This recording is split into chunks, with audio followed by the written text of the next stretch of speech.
کیا آپ جانتے ہیں کہ غلاف کعبہ کا رنگ پہلے سفید ہوتا تھا جسے بعد میں سیاہ کر دیا گیا؟ ایسا کیوں ہوا؟ آئیے جانتے ہیں۔ نویں ہجری میں فتح مکہ کے بعد نبی آخر الزمان حضرت محمد صلی اللہ علیہ وآلہ وسلم نے حجۃ الوداع کے موقع پر کعبہ پر یمنی کپڑے سے تیار کیا گیا غلاف چڑھایا تھا۔ حضور صلی اللہ علیہ وآلہ وسلم اور ان کے صحابہ کی سنت پر عمل کرتے ہوئے 9 ذی الحج کو قصوہ یعنی غلاف کعبہ تبدیل کیا جاتا ہے۔ وقوف عرفہ کے بعد سال میں ایک بار غلاف کعبہ تبدیل کیا جاتا ہے اور اگلے روز عید الاضحیٰ منائی جاتی ہے۔ بہت کم لوگ جانتے ہیں کہ غلاف کعبہ کا رنگ مختلف ادوار میں تبدیل کیا جاتا رہا ہے۔ حضور خاتم النبیین صلی اللہ علیہ وآلہ وسلم نے غلاف کعبہ کے لیے سفید اور سرخ دھاریوں کا یمنی کپڑا استعمال کیا تھا۔ عباسی دور میں غلاف کعبہ کے لیے ایک بار سرخ اور ایک بار سفید کپڑے کا استعمال کیا گیا، تاہم سلجوقی سلطان نے غلاف کعبہ زرد رنگ کے کمخاب سے بنوایا۔ عباسی خلیفہ الناصر نے پہلے سبز اور پھر سیاہ کمخاب کے ساتھ غلاف کعبہ تبدیل کیا۔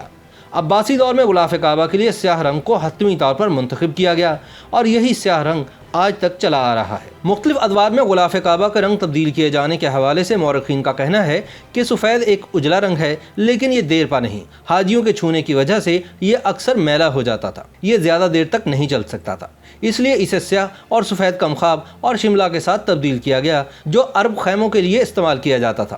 مورخین کے مطابق وقت گزرنے کے ساتھ ساتھ غلاف کعبہ کا ارتقاء ہوتا رہا اور اسے سرخ کمخاب اور مصری کپڑے کے ساتھ تبدیل کیا گیا۔ اسی طرح ایک خاص قسم کا چمڑا اور کچھ سخت قسم کے کپڑے بھی اس مقصد کے لیے استعمال ہوئے۔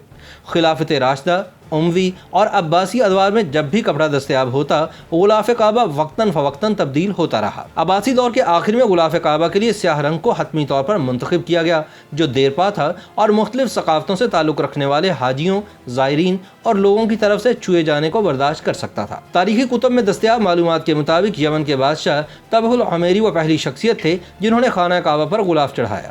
انہوں نے یہ کام اسلام کے دور سے قبل کیا۔ بعد ازاں وہ مکہ المکرمہ آئے اور عطاد کے ساتھ داخل ہوئے۔ بعض تاریخ دانوں نے یہ تذکرہ بھی کیا ہے کہ الحمیری نے کعبہ کو پہلے موٹے کپڑے سے جس کو الخصف کہا جاتا تھا اور بعد ازاں معافر سے ڈھانپا۔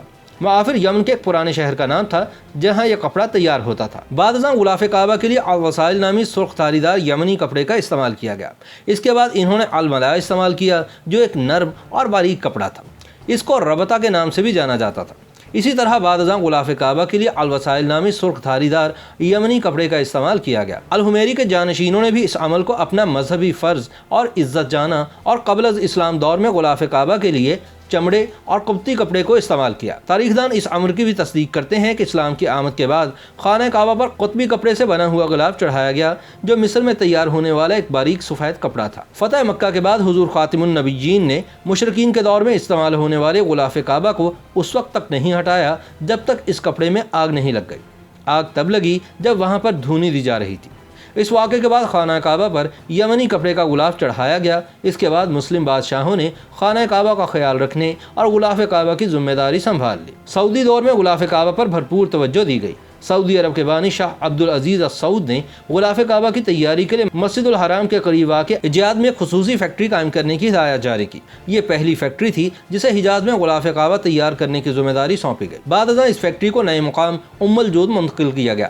یہ فیکٹری جدید آلات سے لیس تھی۔ شاہ سلمان نے غلاف کعبہ فیکٹری کے نام کی تبدیلی کے حوالے سے شاہی فرمان جاری کیا اور اس کا نام کنگ عبدالعزیز کمپلیکس برائے قصوہ یعنی غلاف کعبہ رکھا گیا۔ کنگ عبدالعزیز کمپلیکس برائے قصوہ میں ڈیسلینیشن کا ایک اہم شعبہ موجود ہے جو پانی کی صفائی کا ذمہ دار ہے، جو ریشم کی ساخت اور معیار میں بھی نظر آتا ہے۔ رنگنے کا کام ریشم کے دھاگوں پر لگی مومی تہ کو ہٹانے کے بعد ہوتا ہے۔ اس کے بعد ریشم کو سیاہ اور سبز رنگوں میں رنگا جاتا ہے جس کے لیے بڑے بڑے ٹب اور دوسری مشینری استعمال ہوتی ہے جس میں بڑی احتیاط سے ناپ تول کر کیمیکلز ڈالے جاتے ہیں تاکہ رنگ کو مطلوبہ استحکام مل سکے۔ غلاف کعبہ کا اندرونی کپڑا بھی دھویا جاتا ہے اور پھر ریشم کے بیرونی حصے کو سیاہ اور اندرونی کو سبز رنگ دیا جاتا ہے۔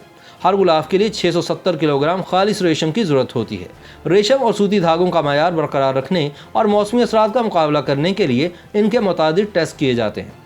چاندی میں لپٹے دھاگوں کو جانچنے کے لیے بھی مختلف ٹیسٹوں سے گزارا جاتا ہے تاکہ ان کے معیار اور استحکام کو یقینی بنایا جا سکے۔ کپڑے کی تیاری کے حوالے سے کمپلیکس میں جدید جیکوارڈ مشینیں موجود ہیں۔ یہ مشینیں قرآنی آیات کی کڑھائی، آیات اور دعاؤں کے لیے کالا ریشم تیار کرتی ہیں، جبکہ سادہ ریشم بھی بناتی ہیں جن پر آیات پرنٹ کی جاتی ہیں۔